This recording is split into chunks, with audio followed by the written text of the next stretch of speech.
आप अपनी जर्नी किस तरह से देखते हो और आपका पहला रिएक्शन क्या था जब आपको मालूम पड़ा आप घर से निकलने वाले हो? मेरी जर्नी बहुत खूबसूरत रही है मेरे नज़रिए से। मैं बहुत खुश था जब मैं इस घर में एंटर हुआ। बहुत सारी चीज़ें सीखने मिली, जैसे कि रिश्ते क्या होते हैं, रिश्ते की बुनियाद क्या होती है, उसके इम्पोर्टेंस क्या होते हैं, किस किस तरह से एक इंसान को परखा जाता है, ये सब चीज़ें सीखी तो काफ़ी कुछ सीखने मिला। इमोशनल जर्नी थी, बहुत खुशनुमा जर्नी थी। एंड फाइनली जब मैं मेरा नाम लिया गया तो एक एक्सेप्टेंस था, क्योंकि एक फॉर्मेट है।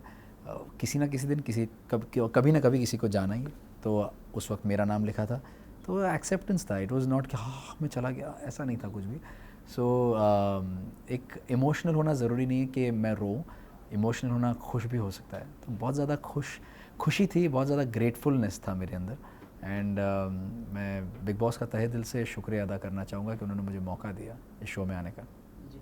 नील, जब ऐश्वर्या घर में थी तो कहीं न कहीं आपका लोगों को ऐसा लगता था आपका गेम कमज़ोर पड़ रहा है। लेकिन जब ऐश्वर्या बाहर आ गई तो आपका मन नहीं लगता था, हम आपको टीवी में ज़्यादा देख नहीं पाए उस समय। ओके। तो इसके पीछे का क्या वजह हो सकता है? पहली बात तो एडिटिंग मेरे हाथ में नहीं है जी। कि क्या दिखा क्या नहीं दिखा। दूसरी बात, मुझे पता है मैं वहाँ क्या कर रहा था। तो I genuinely don't know what has been shown, what has not been shown.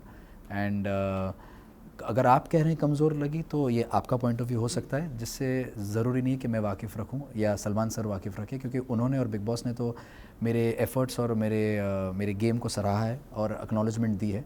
सो मैं उनका फॉरएवर ग्रेटफुल रहूँगा कि उन्होंने मुझे acknowledgement the. And second of all, हाँ बस आई थिंक मेरा जवाब इतना ही है, देने की ज़रूरत नहीं है। विक्की जिस तरह से अंकिता को ट्रीट करते थे, उन्होंने तो अंकिता के ऊपर हाथ भी उठा दिया। हाथ उनके बारे उठाया, में मारा नहीं है, उठाया है, तो क्लैरिटी उसमें रखते जी, हैं। आप एंड कि क्या कहना चाहेंगे उनके बारे में? सरासर गलत हरकत है ये।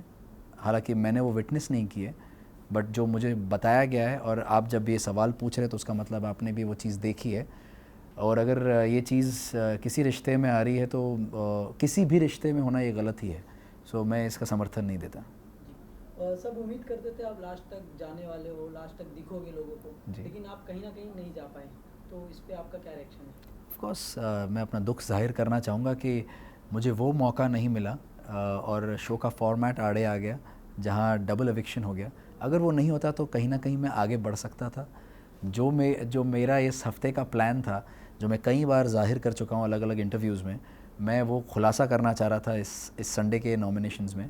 संडे या मंडे, सॉरी, मंडे के नॉमिनेशंस में I wanted to bring out in the open what the reality of Vicky and Ankita क्या कर क्या रहे हैं, अब इनका नया क्या चल रहा है, इनका नई चुगली क्या चल रही है इनकी। So I think that's what my plan was. और जिस तरह से ईशा और अंकिता के रिश्ते में जो तनाव थी, वो तनाव भी मैं आगे लाना चाह रहा था। और किस तरह से अंकिता उसको छिपा के अपना जो पुराना तरीका था, अपना रिश्ता था, वो क्या रीज़न था, जो बोलते हैं ना, एक तरह एक सेइंग है इंग्लिश में, you scratch my back and I scratch yours. तो वो जो चीज़ जो उनके बीच में चल रही थी वो भी मैं सामने लाना चाह रहा था।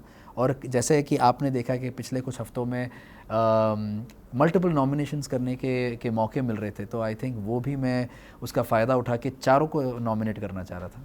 जी।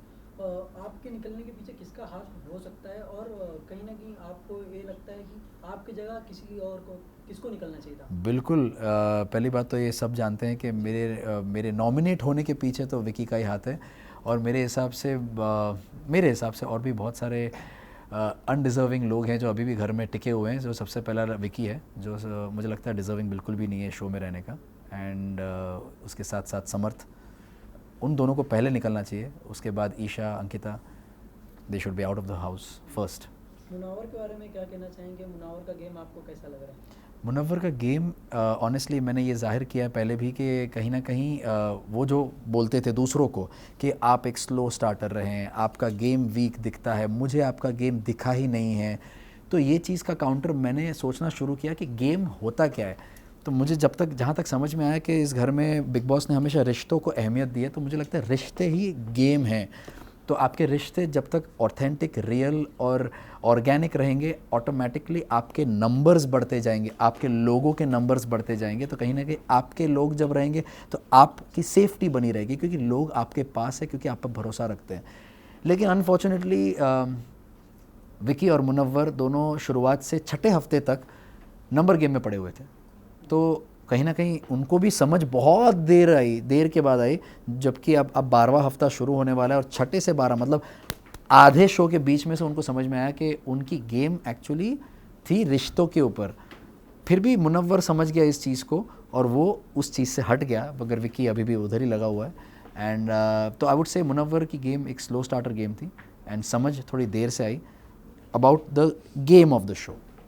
जी, ईशा और अभिषेक के गेम के बारे में क्या कहना चाहेंगे? कहीं ना कहीं राधे भैया बन गए थे अभिषेक लव एंगल। क्या है कि अभिषेक बहुत ही इमोशनल इंसान है और उसका हर चीज़ ना, एक वो खुद ही बोलता है कि मैं हर चीज़ में ओवर हूँ। अगर प्यार करता हूँ तो ओवर करता हूँ, गुस्सा करता हूँ तो ओवर करता हूँ, अगर मैं रोता हूँ तो ओवर होता है वो। तो उसने हमेशा ये चीज़ मेंटेन की और हम सब ने ये चीज़ देखी भी है। अनफॉर्चुनेटली उसके इस साइड का फ़ायदा उठाया गया है, जो ईशा और समर्थ ने किया है, बार बार लगातार उसको पोक किया है ताकि वो उसका साइड निकले। मैंने हर बार कोशिश की है, रिंकू जी ने हर बार कोशिश की है कि वो चीज़ ना निकले, वो साइड उसका ना निकले। तो अनफॉर्चुनेटली ऐसे लोग हैं जो किसी के मेंटल हेल्थ का, किसी के इमोशन का, किसी के जज्बात के साथ खेलना उनको पसंद है। आप टॉप 3 में किसे देखते हैं और सलमान सर के बारे में क्या कहना चाहेंगे आप? मैं किसी को भी टॉप 3 में अभी फ़िलहाल नहीं देख सकता, बिकॉज़ बहुत जल्दी है, क्योंकि शो का फॉर्मेट ऐसा है कि कभी भी कुछ भी हो सकता है। और पता चले मैं यहाँ पर 3 नाम लूँ और डबल एविक्शन में 2 नाम निकल लिए तो फ़ायदा नहीं है टॉप 3 का नाम लेने का, अभी फ़िलहाल फ़ायदा नहीं है। जब और थोड़ा और नज़दीक आएगा, लास्ट के 1-2 हफ्ते रहेंगे, तब मैं आपको बता पाऊँगा कि टॉप 3 में कौन जा सकते हैं। और सलमान सर के बारे में इतना कहूँगा कि उनके लिए बहुत रिस्पेक्ट है, उनके लिए बहुत प्यार है। Thank you sir. Thank you so much for having मी।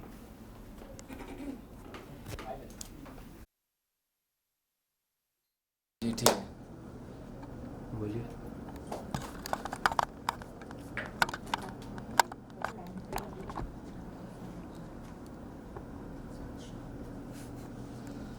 तो आप सभी को मेरी तरफ से very happy new year. Thank you sir. Thank you so much.